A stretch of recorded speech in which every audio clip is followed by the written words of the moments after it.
presentar a quien dará su charla inaugural, el escritor, periodista y guionista Matías Celedón. La obra de Matías Celedón se inscribe en un campo expandido de la literatura contemporánea, donde la escritura ya no puede pensarse únicamente como producción de lenguaje, sino como intervención sobre materiales, soportes y dispositivos. En este sentido, su trabajo dialoga con problemáticas propias de la teoría estética y de los estudios mediales: la desestabilización de la autoría, la centralidad del archivo y la emergencia del montaje como principio constructivo. Desde sus primeras novelas, Trama y Urdimbre, del 2007, La Filial, del 2011, Buscanidos, del 2014 y El Clan Braniff, del 2018, hasta su libro más reciente, Autor Material, del 2023, Celedón, quien es escritor, periodista y guionista, como mencioné anteriormente, ha desarrollado una poética que desplaza la narración hacia una lógica de procedimientos. En lugar de una escritura entendida como expresión, encontramos aquí una práctica que se aproxima más a la que podríamos denominar, siguiendo una tradición que va de las vanguardias históricas a las estéticas contemporáneas, una operatoria de ensamblaje. Este desplazamiento supone una redefinición radical de la figura del autor. En la obra de Celedón, el autor no es el origen del sentido, sino un agente que selecciona, organiza y monta materiales heterogéneos: imágenes, documentos, registros sonoros, dispositivos técnicos, restos mediáticos. En este punto, su trabajo se aproxima a una concepción de la autoría como función material, donde escribir implica intervenir en cadenas de mediación preexistentes. El caso de La Filial resulta paradigmático. Allí la escritura se encuentra condicionada por un dispositivo mecánico que no solo limita la producción textual, sino que la redefine desde su soporte. El texto se vuelve inseparable de su procedimiento de inscripción, haciendo visible aquello que la tradición literaria tendía a invisibilizar: la dimensión técnica de la escritura. El Clan Braniff se construye a partir de un archivo heterogéneo que incluye diapositivas encontradas, fotografías históricas y documentos desclasificados. Sin embargo, estos materiales no funcionan como garantía de verdad, sino como elementos que, al ser montados, producen una escena especulativa. En este sentido, la fotografía, tradicionalmente asociada a la evidencia, es desplazada hacia un régimen de ambigüedad, simultáneamente certifica y desestabiliza. En este marco, la escritura no es origen, sino resultado, el efecto de una serie de operaciones técnicas que involucran máquinas fotográficas, de reproducción, de registro y procedimientos como el montaje y el collage. Este desplazamiento supone una redefinición del libro mismo. Lejos de ser un soporte neutro, el libro se constituye como un dispositivo visual y material en el que el texto e imagen coexisten en una relación de tensión. Esta configuración rompe con la linealidad de la escritura y la vincula con un referente exterior, generando ambigüedades, ya que simultáneamente certifica y desestabiliza. Es precisamente en esta zona de indeterminación donde la obra de Celedón adquiere su potencia crítica. Esta problematización alcanza un nivel particularmente complejo en su última novela, Autor Material, donde Celedón trabaja con grabaciones realizadas en prisión por un agente de la dictadura, Carlos Herrera Jiménez, condenado a presidio perpetuo por el asesinato del líder sindical Tucapel Jiménez.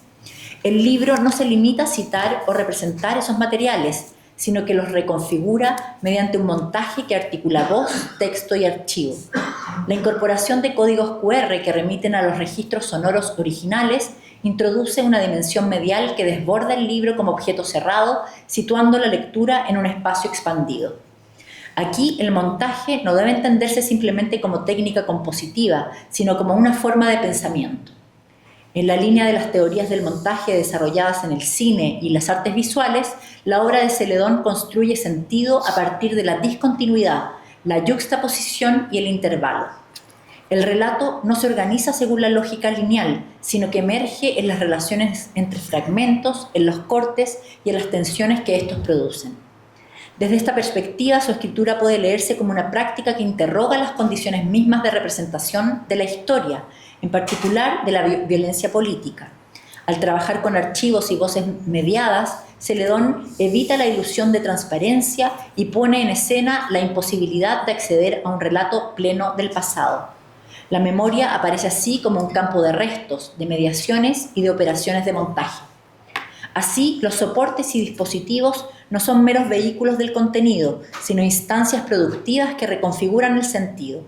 En este marco, el montaje se vuelve una herramienta crítica que permite reorganizar lo dado, abrir fisuras en los discursos hegemónicos y producir nuevas formas de inteligibilidad. La literatura en este contexto deja de ser un espacio autónomo para devenir un campo intermedial, atravesado por tecnologías, archivos y prácticas de recolección. La escritura de Celedón no representa simplemente el mundo, sino que trabaja con sus restos, con sus huellas técnicas, con sus residuos materiales. En definitiva, la obra de Matías Celedón nos invita a pensar la literatura contemporánea como una práctica que ya no se funda en la continuidad del relato, sino en la lógica del montaje, una práctica que desplaza la centralidad del texto hacia un entramado de medios y soportes y que encuentra en la materialidad no un límite, sino su condición de posibilidad. Muchas gracias.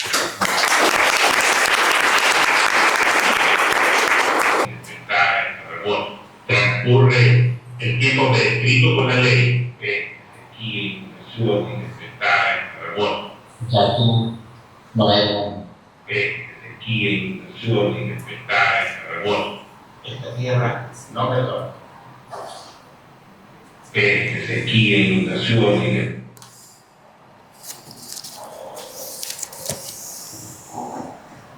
Bueno, muchas gracias por las palabras, Valeria, a todos ustedes por estar aquí, también a las autoridades por compartir la mesa y poder estar aquí en esta facultad.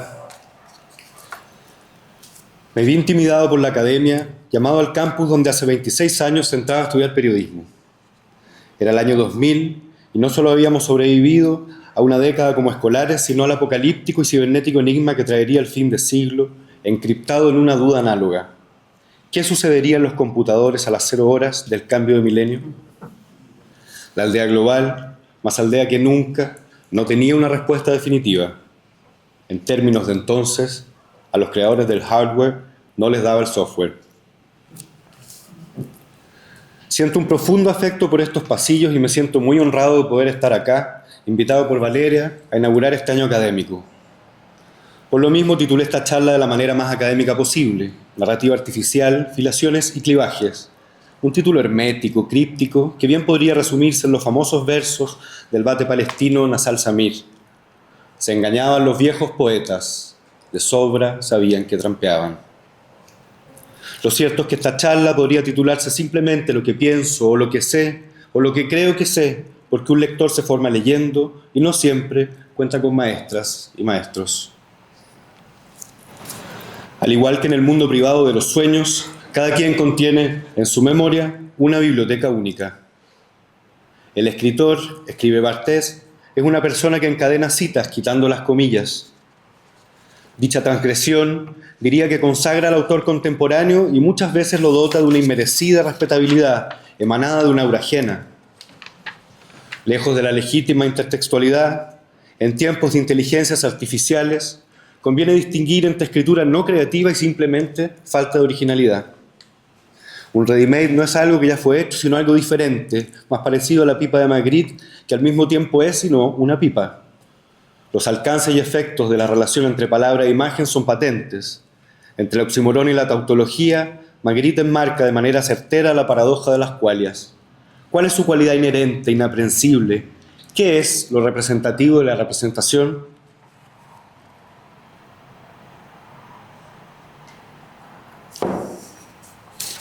La memoria ofrece un espacio donde la dicotomía existencial entre ser y estar en el mundo converge en una especie de sentido que nos contiene. Aunque no podemos cambiar los hechos, sí podemos contarnos otra historia.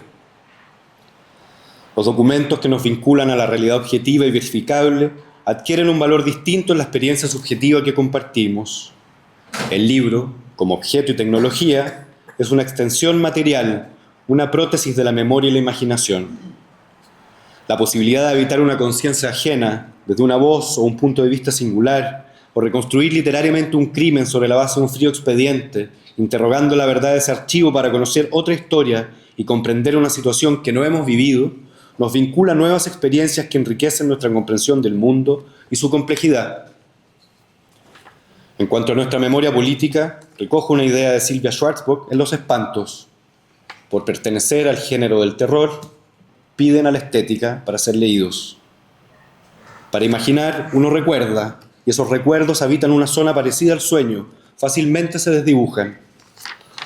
En la fricción del artificio narrativo, con las capas de realidad objetiva, esa memoria se mantiene activa y presente, luchando contra el olvido, atávicamente anclada a los hechos y fracturada por la subjetividad. 2. La batalla cultural está desatada. La guerra parece la única esperanza en un mundo que se pasó de rosca. La compleja metamorfosis antropológica que vivimos desde el estallido y la pandemia tiende a la caricatura cuando el análisis reviste sesgos y opera sobreideologizado. Ante la gravedad y la apasionada toma de posición, solo resta sumar con la tercera orilla la paradoja, la perspectiva, la distancia, incluso la cínica ironía. Trágica o cómicas, las consecuencias serán ineludibles y nos remiten indefectiblemente a los hechos, a la realidad concreta, palpable ambiguamente en el presente. Frente a la claridad del dogma, el artista exhibe natural escepticismo, desconfiando de las fórmulas, de los formatos que someten la búsqueda de la propia forma. Cuando un espacio se divide en dos, surge un universo, se define una unidad. Esto lo escribe Humberto Maturana. Somos el presente de una historia de cambios en donde nunca es trivial lo que conservamos, porque lo conservado define el entorno, lo que es posible y lo que no. La lógica neoliberal ha sometido material y mentalmente el sistema productivo, legitimando un proceso de destrucción de los recursos presentes y futuros. Los efectos son visibles, nuestras ruinas son recientes. En este último tiempo, los remanentes de esos procesos tienen que ver con guerras y catástrofes sociales, en las que subyacen los conflictos locales surgidos de la industrialización global.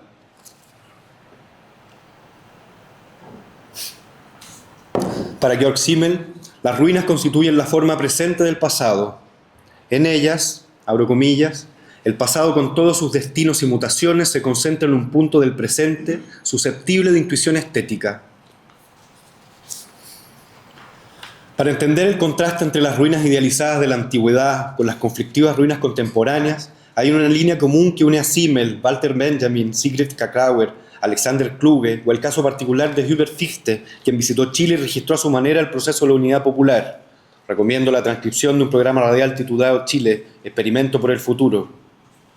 Pero también hay una línea que nos une a Robert Smithson y a John Birkenholm Jackson. Independientes y disímiles entre sí, todos permiten avisorar, desde esa conjugación heterodoxa y heterogénea, una escritura que escapa a categorías genéricas y un esbozo de una fenomenología de la conciencia política. Mi búsqueda, en particular, es un proyecto que reflexiona sobre la memoria, el tiempo y su materialidad. Este nace de una inquietud personal que persiste activa en mis distintos libros. Si la memoria es inconsciente, ¿de qué manera se constituye su archivo? Las ruinas de la memoria son transitadas, colapsan, se desmoronan y son sometidas a las fuerzas naturales, pero sobre todo cambian de soportes y de acuerdo a cómo las vemos. 3. Las imágenes son superficies significativas. La palabra relato, diégesis, para los primeros cristianos, significa la narración de una serie de historias de carácter edificantes, cuyos datos se han tomado de testigos presenciales o en la experiencia del autor. Conviene observar ciertas claves del presente y de sus ruinas más recientes para entender el carácter proteico, es decir, mutable, y por qué no vigoroso, de la trágica ironía de la utopía chilena. Walter Benjamin hablaba de la imagen dialéctica capaz de capturar en sí misma la dinámica ambigua de las fuerzas y pulsiones naturales e históricas. Si consideramos que el pasado reciente de Chile comienza con el golpe militar, la moneda bombardeada hace 50 años, podríamos establecer un correlato histórico sobre dos textos, la Constitución del 80 y el ladrillo, que han fraguado la confrontación constante de dos utopías globales en un laboratorio marginal y periférico, desmemoriado y propenso a pecar de incauto. La utopía del hombre nuevo socialista terminó con el bombardeo y el simbólico suicidio de Allende. La implacable dictadura militar, en complicidad con la élite económica civil, subvirtió un proceso de progresivos triunfos sociales imponiendo su ley cruelmente. El trauma de los 17 años de dictadura se inscribió en un texto también simbólico, la Constitución del 80, que fundió el ideal nacionalista, reaccionario y moralmente conservador en un marco económico neoliberal, diseñado a la medida de esa élite y sus exalumnos de la Escuela de Chicago. Las resonancias contemporáneas del pasado relativizan las perspectivas de un horizonte remoto. Las nuevas tecnologías de la memoria suponen un trabajo permanente de actualización y preservación, en donde el pasado se hace presente y puede modificarse. 4. Intermedio. Ronda de preguntas. ¿Cómo narrar? ¿Cómo y qué narrar en una historia pasada? ¿Cómo contar la violencia, la locura, el exilio o la muerte? ¿Deben tener los escritores y artistas un papel activo en los asuntos de la vida pública y el poder, más allá de la creación de sus obras? Y si es así, ¿cuál sería y por qué?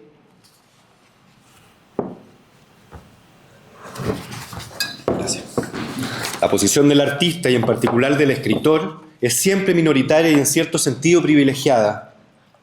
Su aporte es la perspectiva, la posibilidad de articular en su pequeño espacio de libertad nuevos relatos y sentidos que permitan transitar el malestar que supone habitar la contemporaneidad. Más allá de eso, no me parece que los escritores o escritoras deban ser necesariamente activos o tengan que ejercer un rol determinado. Sobre todo considerando los tiempos que vivimos, creo que es casi irrelevante. Me parece que la manera más poderosa que tienen los escritores y escritoras de intervenir en la vida pública es a través de sus obras, y para escribirlas muchas veces resulta necesario mantenerse al margen. Más que nunca se han destruido los mecanismos sociales que vinculan la experiencia contemporánea del individuo con las generaciones anteriores. Eric Hobsbawm hablaba de esto como la destrucción del pasado. Abro comillas. La destrucción del pasado, o más bien de los mecanismos sociales que vinculan la experiencia contemporánea del individuo con la de generaciones anteriores, es uno de los fenómenos más característicos y extraños de las postrimerías del siglo XX. En su mayor parte, los jóvenes, hombres y mujeres de este final de siglo, crecen en una suerte de presente permanente sin relación orgánica alguna con el pasado del tiempo en que viven, escribe en Historia del siglo XX. Para Hobsbawm, la tarea de los historiadores es recordar la historia que otros olvidan. En Chile, por ejemplo, entiendo que se han reducido progresivamente las horas de historia, filosofía y se eliminaron las horas de educación cívica en los programas escolares del Ministerio de Educación. Si a eso sumamos cómo las redes nos pulverizan la memoria a diario, la colectividad, la necesidad de sentir y entender que formamos parte de una historia, de un tejido que debe regenerarse sobre la base de la cohesión y la convivencia, todo se pierde fácilmente. Los medios y la sociedad son esenciales en la construcción de sentido y para esto es fundamental que no se pierda la capacidad de asombro, registrar y recordar lo que otros olvidan. Fake news no alude solo a lo falso, sino también al fingimiento, a una noticia fingida, artificiosa, que no es tal. 5. ¿Qué relación tiene la memoria con la verdad? O lo planteo de otro modo. ¿Es posible pedirle verdad a la memoria? Lo verificable en sí mismo me parece un valor que con el tiempo se va relativizando, volviendo a esa realidad más compleja, porque habita un sedimento que se aquilata confusamente en la memoria. Está la verdad de la historia y la que supone la experiencia narrativa, que abre otro espacio de lo cierto y transita de manera subjetiva esos recuerdos, como si se tratara de una especie de sueño. Para salir de esas arenas movedizas, hay algo en la solidez de las cosas, en lo concreto de los objetos en general, en esta materialidad que no se degrada, que persiste y no desaparece como todo lo vivo, que en mis libros al menos opera como anclaje. En el Clan Brannis, por ejemplo, esos objetos eran las diapositivas que abrían 3 espacios donde la verdad era distinta. La historia de lo que sucedía en cada una de las 15 imágenes, la historia de las diapositivas como objeto propiamente tal y el espacio implícito de las transparencias. El archivo y los documentos, con toda su carga factual, me parecen materiales interesantes para narrar, porque confrontan 2 historias, la del objeto y su procedencia y la que consigna su contenido. Además, supone plantearse algunas sospechas de entrada. ¿Cómo se produjo? ¿Con qué fin se preserva? ¿Quién lo resguarda? ¿Qué es lo que omite y qué más deja ver?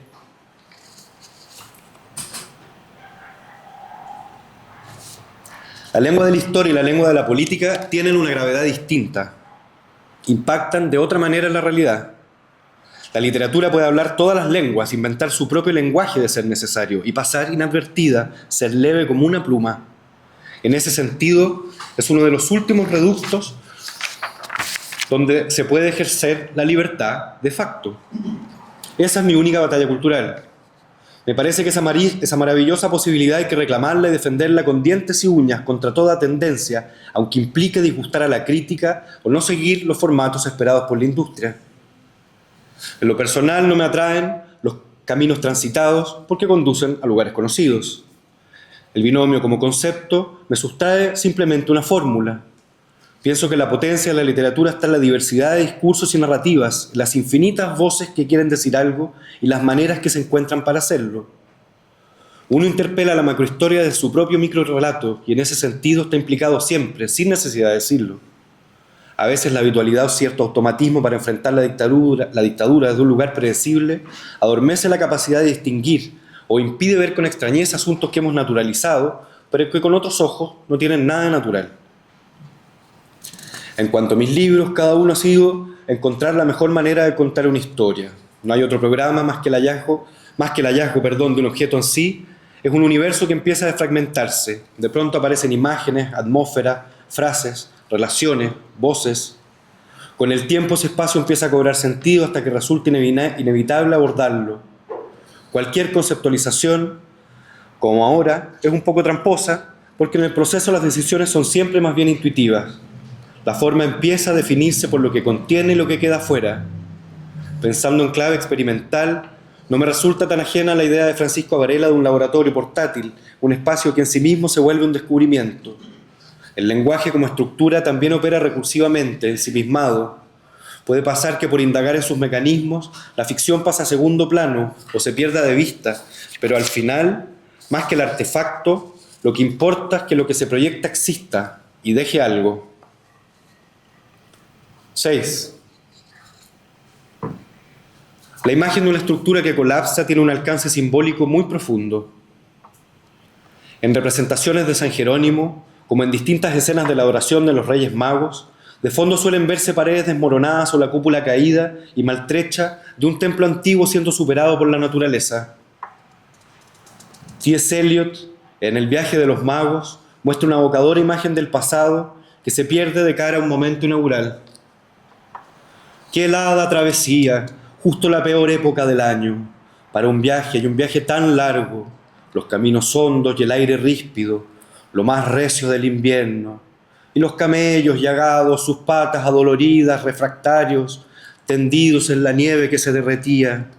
A veces añorábamos los palacios de veranos en las cuestas, las terrazas y las niñas sedosas que nos servían sorbetes. Iban los camelleros blasfemando, mascullando, huyendo y pidiendo licor y mujeres, y las fogatas se extinguían, y no había refugios, y las ciudades hostiles, y los pueblos agresivos, y las aldeas sucias y caras.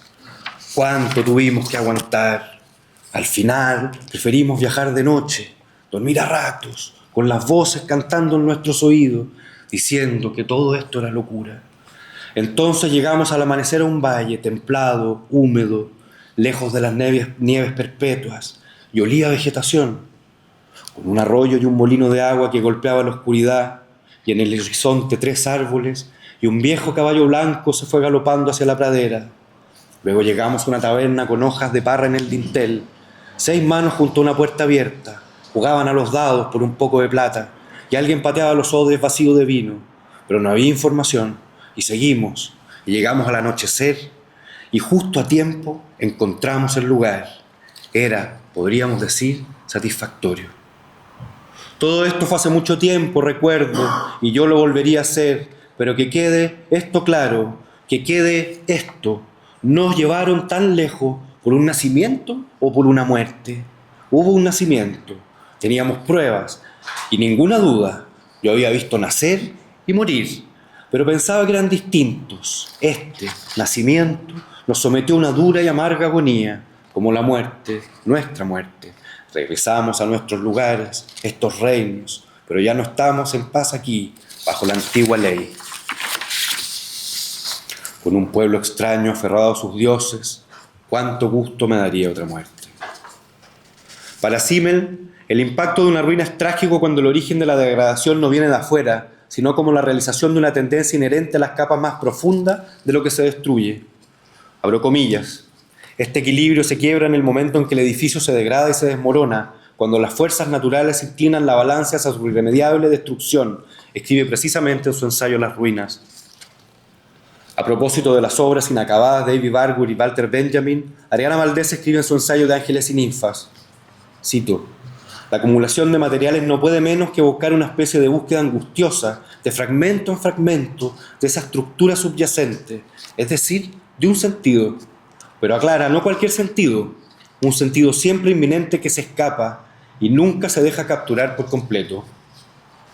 En Historia Natural de la Destrucción, Sebald no solo recuerda la extraordinaria eficiencia y rapidez con que se retiraron los escombros y comenzó la reconstrucción en Alemania, sino también la amnesia protectora que se instaló después de los bombardeos. Nuestras ruinas, en cambio, son estructuras enquistadas, abscesos urbanos visibles, paisajes montados, como las pinturas que acumula el pintor chileno Álvaro Yarzún. El proyecto El autodidacta es un relato de ficción que me he inventado para creer que viajo, ha dicho. Su lectura anticipada de nuestros escombros, lejos de la nostalgia moderna, reacciona de forma irónica contra un paisaje abyecto, banal y sin tradición. Un buen ejemplo es su paisaje en Mejillones Yo tuve un amor, una pintura en la Plaza Cultural Pablo Neruda que está ornamentada con un Hawker Hunter, entre paréntesis, como si se tratara de una escultura, él dice, lo que para él es doblemente infame por la memoria que ésta invoca y su presente. La aparición de una realidad histórica y social subyacente reemplazará a otra de manera inevitable. Curiosamente, muchas veces los objetos de menos valor son los que se salvan de los incendios.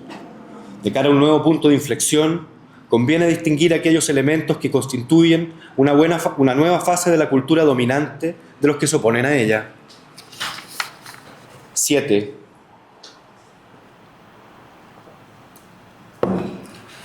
En los sistemas humanos, la racionalidad funciona junto con la emocionalidad, junto con la sensorialidad y todas las sensaciones de la corporalidad. La racionalidad es solo un instrumento que organiza, regula y desarrolla estas dimensiones de la experiencia y por lo tanto siempre trabaja sobre los contenidos de la emocionalidad, sobre los contenidos de lo afectivo. Es por esto que los fenómenos económicos no pueden ser predecibles, comprensibles y explicables solo por los principios de la lógica y la racionalidad. Si en economía no se toman en cuenta fenómenos como la tradición, las costumbres, las culturas, las creencias de los pueblos y su dimensión política, no se puede llegar a predecir nada. Mi psiquiatra me sugería titular esta charla Esquizoanálisis narrativo del momento K. Entre paréntesis, prueba de que la cordillera es un espejo. Del otro lado, la letra representa su puesto kafkiano. Aquí la casta no proviene del populismo de izquierda, sino de un gremialismo acérrimo que mantiene una profunda herida abierta precisamente en este campus. Allende los Andes, los K son el enemigo de los libertarios y han devenido los denostados cucas, supongo que abreviando cucarachas. A propósito, un gran lector de estos tiempos es Cohan, Martín Cohan, con K. El escritor fue el primero en reparar en la crueldad que moviliza las nuevas formas de autoritarismo y cómo esto trasunta en el lenguaje, en la manera, por ejemplo, cómo el presidente argentino insulta y desprecia a diestra y siniestra, evocando imágenes perversas. Siento que llevamos gritándonos mucho tiempo, en muros digitales y en la calle, en las convenciones y en el parlamento, en las calles, pero somos más salvajes en silencio. La omisión, la desaparición, la cancelación, la censura, los argumentos falaces que ocultan los verdaderos motivos del malestar.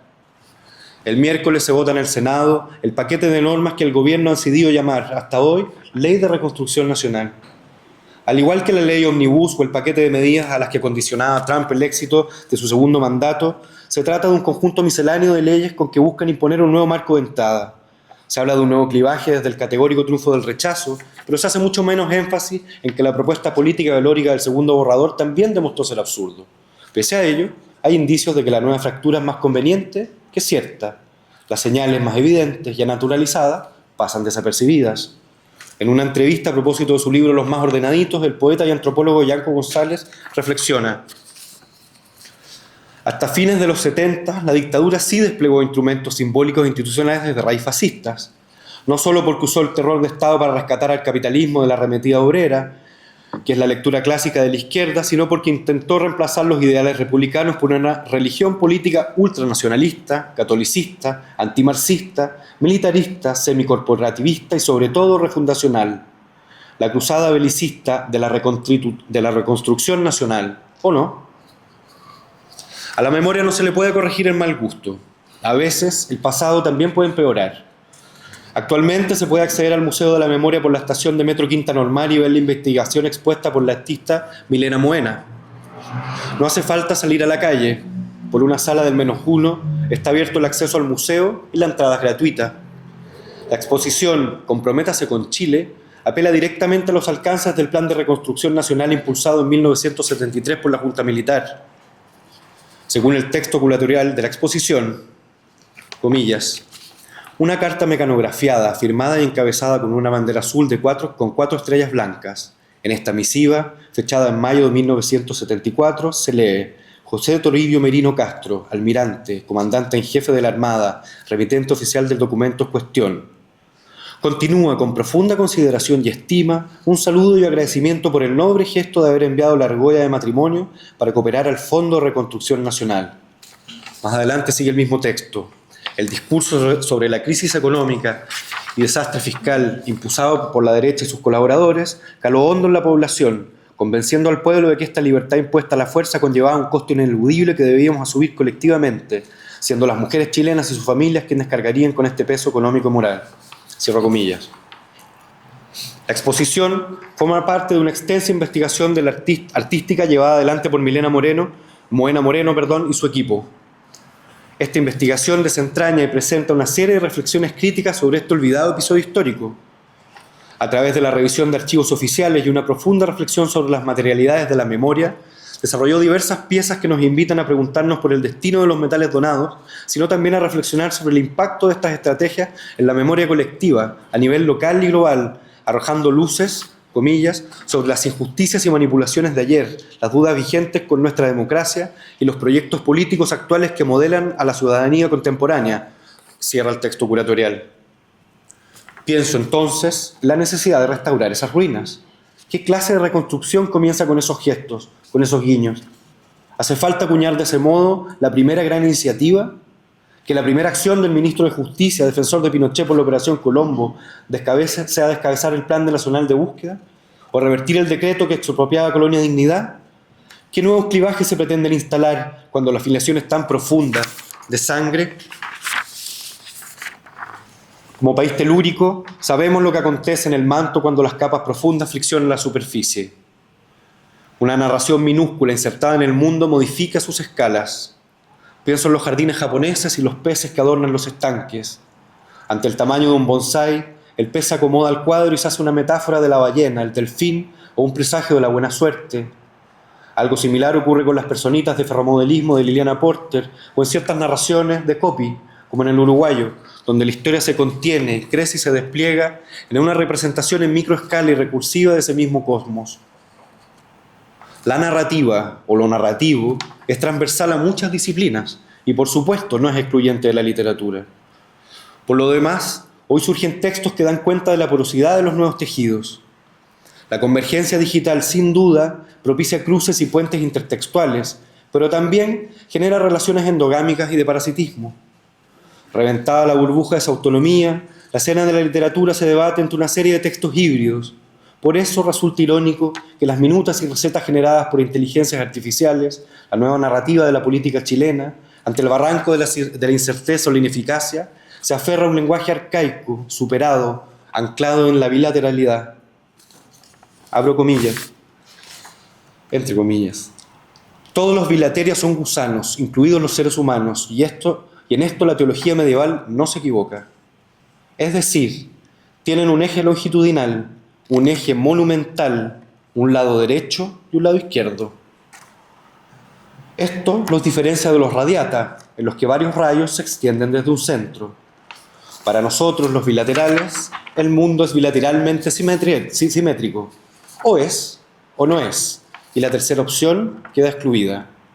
Es la dialéctica del gusano, escribe Willem Flusser en Vampiroteutis Infernalis. 9. Vale la pena recordar que un arte político no necesariamente debe ser un arte militante. O si lo es, insisto, debiera militar su independencia, su autonomía, defendiendo de los pocos espacios que quedan de libertad, donde la utopía y sus posibilidades todavía son inexpugnables. En el famoso ya canónico ensayo en literatura de izquierda, el argentino Damián Tabarovsky recoge una idea hermosa de Barthes para dar cuenta de ello. Abro comillas. En la lengua, servilismo y poder se confunden ineluctablemente.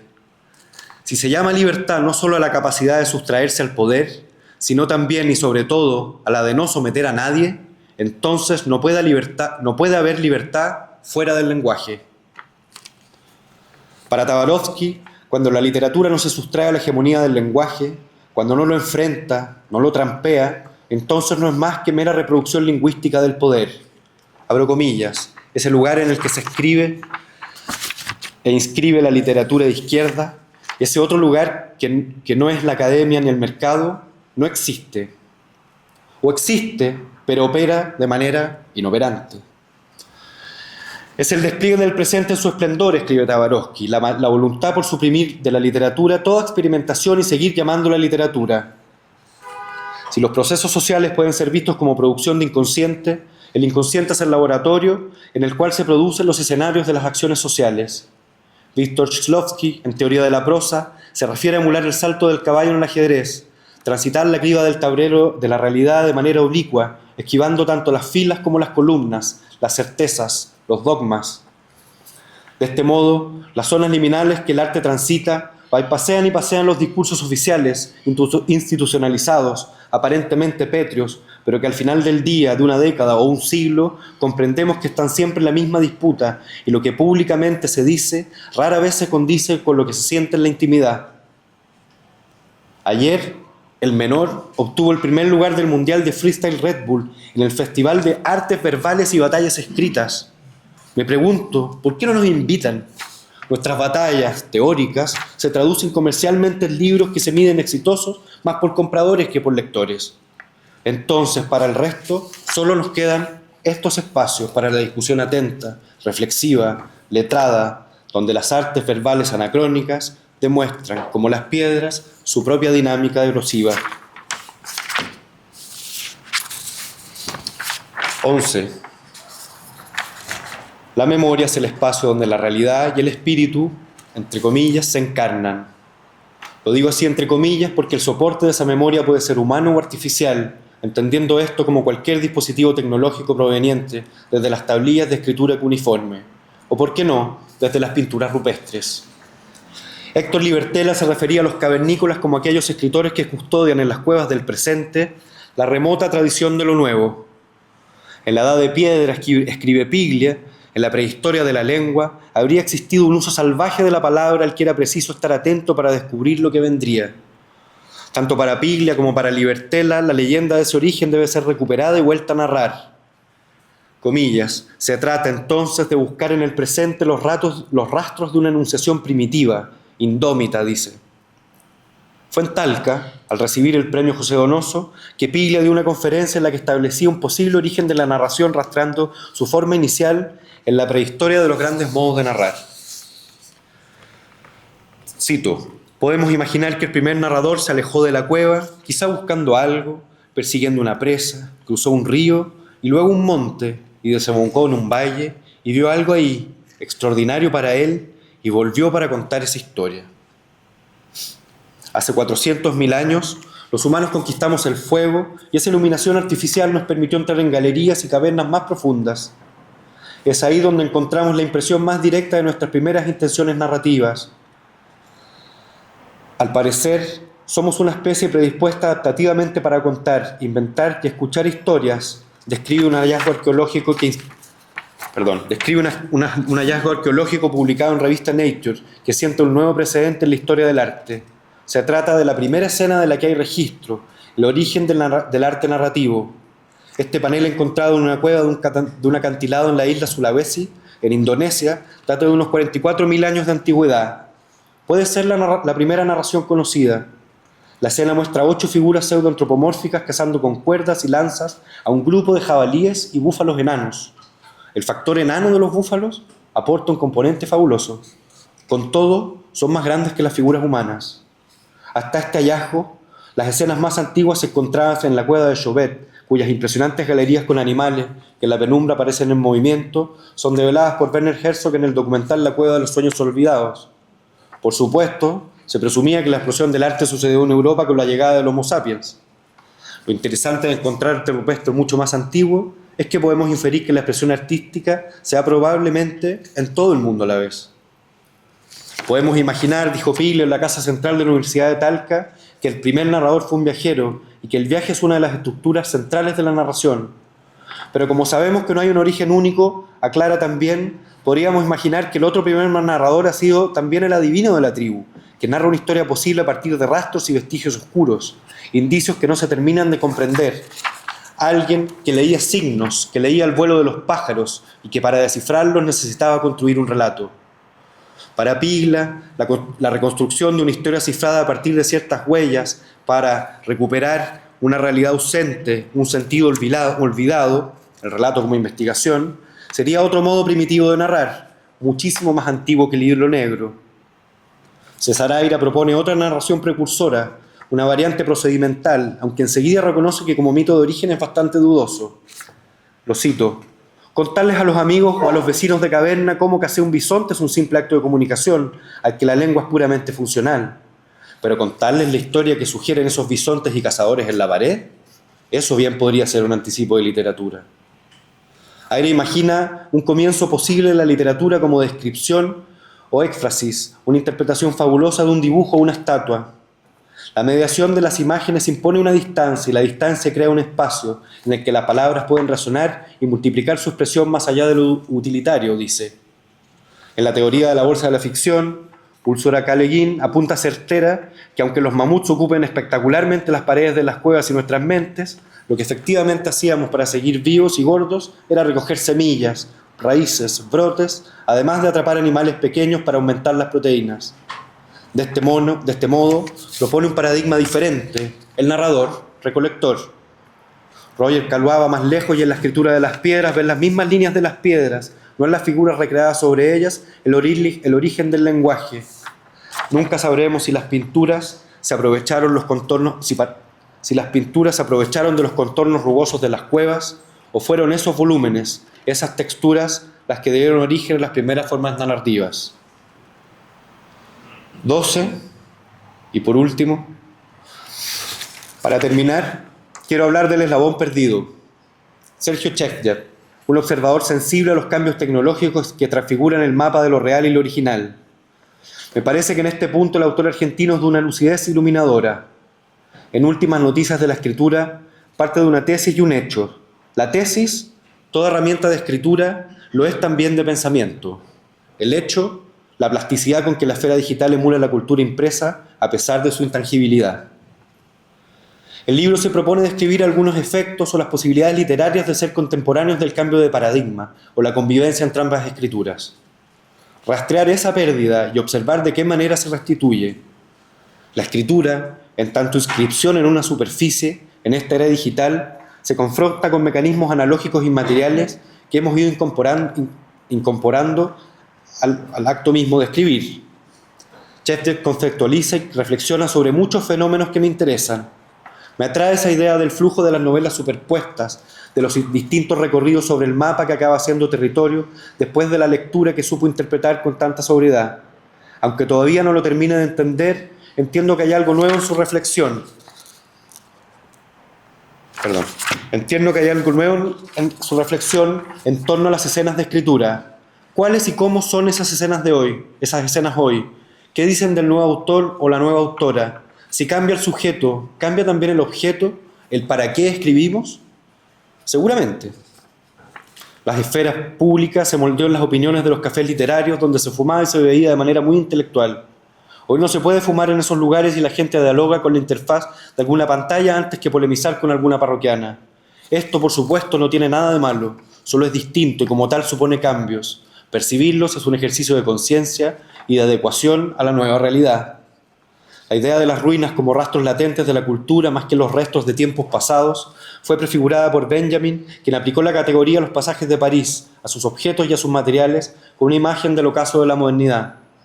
Para Raymond Williams, ese componente residual, formado efectivamente en el pasado, pero todavía en actividad en el proceso cultural, implica entender de otro modo las relaciones en el tiempo, la memoria y la materialidad. Esa nueva relación deriva de la influencia que tuvo la arqueología en el siglo XIX, cuyos descubrimientos permearon en el pensamiento de Freud y Barbour, quienes a su modo presentan la mente humana como un repositorio de recuerdos o imágenes que se reciclan. En esa misma línea, Svetlana Boym observaba dos pulsiones contradictorias inherentes a la humanidad: trascender el día a día en alguna especie de sueño colectivo y habitar las ruinas más inevitables, sobreviviendo para preservar nuestros recuerdos. Esa ambigua añoranza del pasado se vincula a la experiencia individual de la historia. Agradezco la invitación y la oportunidad, mejor dicho el privilegio y el honor de poder inaugurar este año académico con este texto y clausurar con este mismo una reflexión que he venido haciendo sobre lo que han sido estos últimos años y los propósitos de mi trabajo. Muchas gracias a Valeria por la invitación, a todos por la paciencia y por estar aquí y escuchar este texto, y que sea un lindo año para todos y todas. Pero te volcaste eso porque es un reportaje que salía de Phoenix. ¿Cómo fue el proceso de encontrar luego esto de la biblioteca, ¿no? Esa ambigüedad que te dicen usted cómelo para lo que quiera, ¿no? Y además preguntarte si tuviste algún tipo de entrevista con Herrera Jiménez. Sí, bueno, fue como, tal como tú dices, en verdad yo primero llegué a través de la prensa, de esa época el Clinic hizo una muy buena cobertura de lo que fueron la conmemoración de los 40 años del golpe, y no solo el Clinic, en general bastantes medios como que entraron de manera muy, muy original a muchos temas que no habían sido los obvios. Y entre ellos había un reportaje como a lo que ocurría al interior de Punta Peuco, que a mí en particular me llamaba mucho la atención porque es el único espacio donde de facto hay alguna suerte de ejecución de justicia. Es un espacio también muy emblemático de los 90, siento, de lo que fueron como las disputas también al interior de los gobiernos de la Concertación, con Pinochet todavía siendo senador, mientras se empezaban a investigar los casos de la justicia. Entonces me parecía que Punta Peuco en sí mismo fue una especie como de también triunfo en la medida de lo posible. Y el caso de Herrera Jiménez en particular me resultaba interesante porque era poco usual, ya que él había, a diferencia del fondo los altos mandos, que básicamente delataron a su subalterno, que algo en términos del código de honor militar es súper poco honorable en el fondo, cosa que no ocurrió en Argentina, donde el proceso de justicia básicamente se enfocó en los altos mandos y trajo por perjuicio que los mandos medios estén hoy por hoy dando vueltas, lo que no quiere decir que acá en Chile también muchos siguen dando vueltas. Entonces Herrera Jiménez tenía ese elemento que él por un lado había pedido perdón, aunque se sentía inocente, había defendido a su subalterno y había cargado justamente con los que a su juicio eran los responsables y los que habían dado las órdenes. Cuando supe la noticia en su momento el reportaje online, tú tenías la posibilidad de escuchar algunos fragmentos en ese momento. Después, bueno, hemos ido aprendiendo que Internet no es inmortal y que el archivo se va perdiendo y que justamente el algoritmo olvida de manera bastante conveniente muchas veces ciertas cosas. Entonces, que es uno de los conflictos que yo creo que, agarrando como lo último que hablaba Schefter, es decir, en el fondo a nosotros que nos va a tocar ser como transición del mundo análogo que todavía dejaba huellas y un mundo digital que podría suprimirse como con un gran apagón, que es como una paranoia que a mí me tocó lidiar en la filial, que era como, ¿cómo hacemos si se borra todo lo electrónico, cuáles van a ser nuestras huellas digitales si viene, por así decir, un gran apagón. Entonces me interesaba en el fondo como ahí se podía escuchar y en ese momento las páginas estaban con los audios. Y no fui inmediatamente, o sea, me quedé con la historia, después me metí en otro libro que me salió más fácil de hacer. Y este siempre tenía el componente que yo sabía cómo lo tenía que hacer, que era meterme a escuchar todas las horas de grabación, pero era justamente lo que no quería hacer, porque era un ejercicio súper horroroso y como masoquista, en cierto modo, ¿cachai? Y con el efecto que también yo no sabía lo que me iba a encontrar en esa cinta.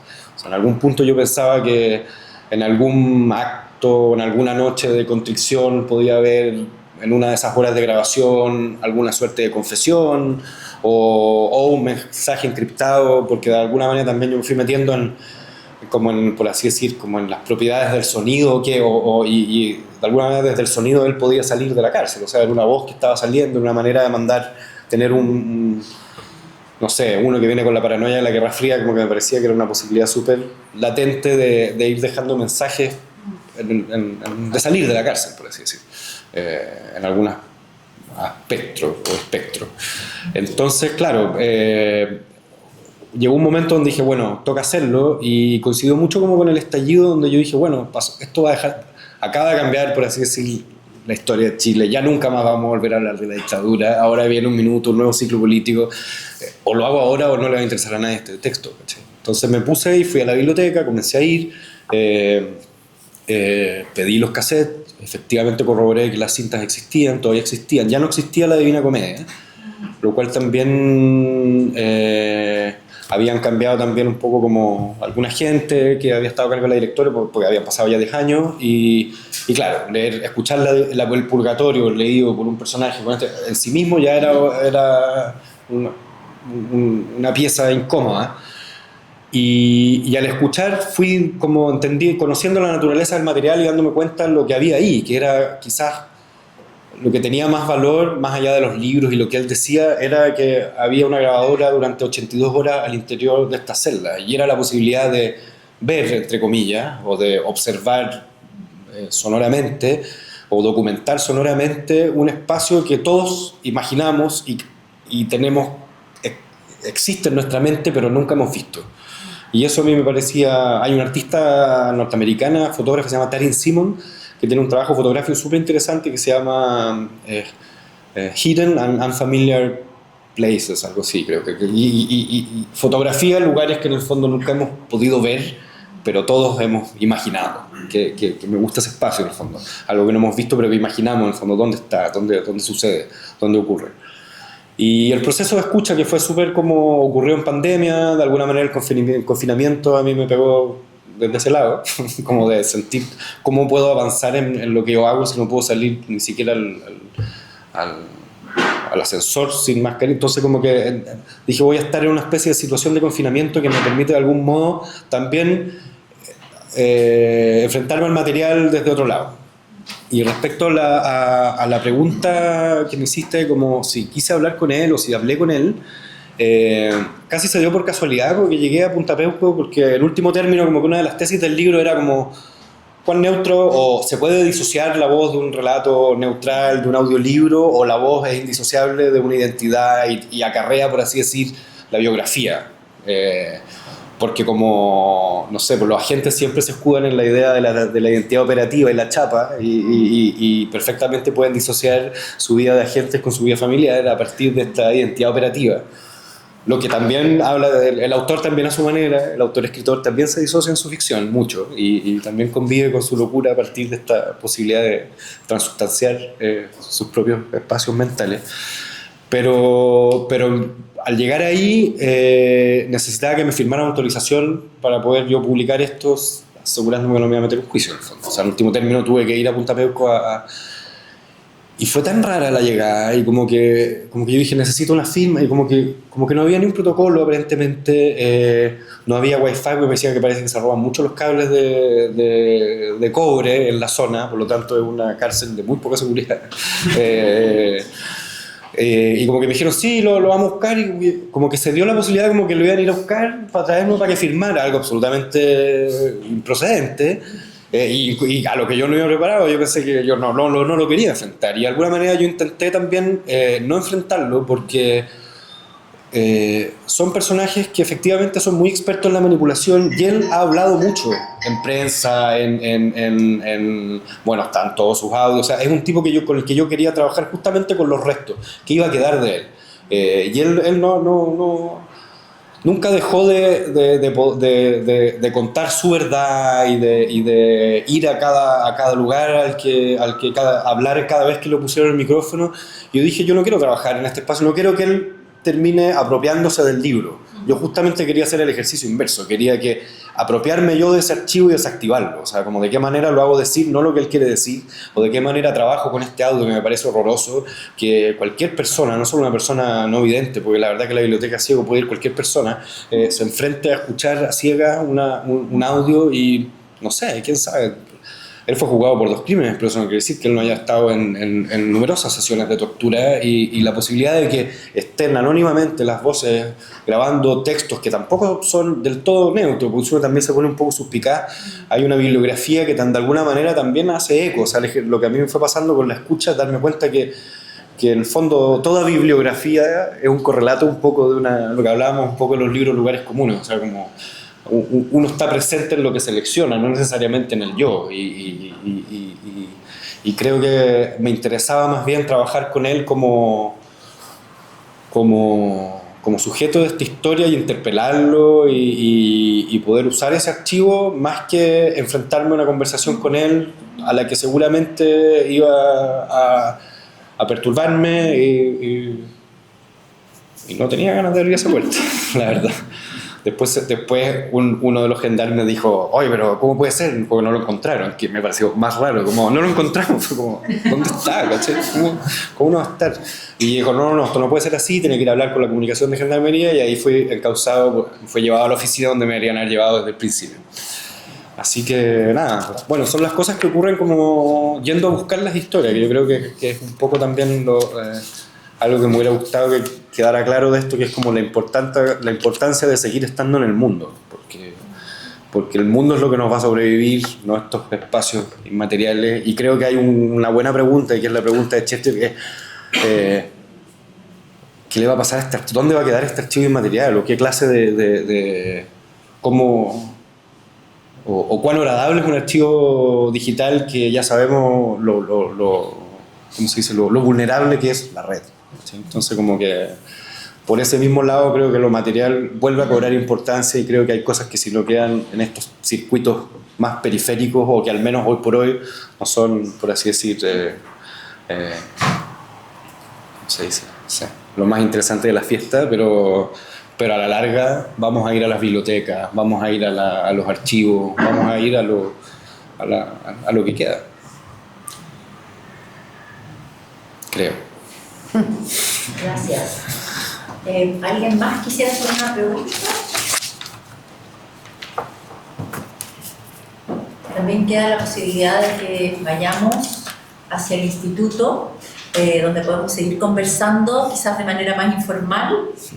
Así que los invito a darle un aplauso a Matías.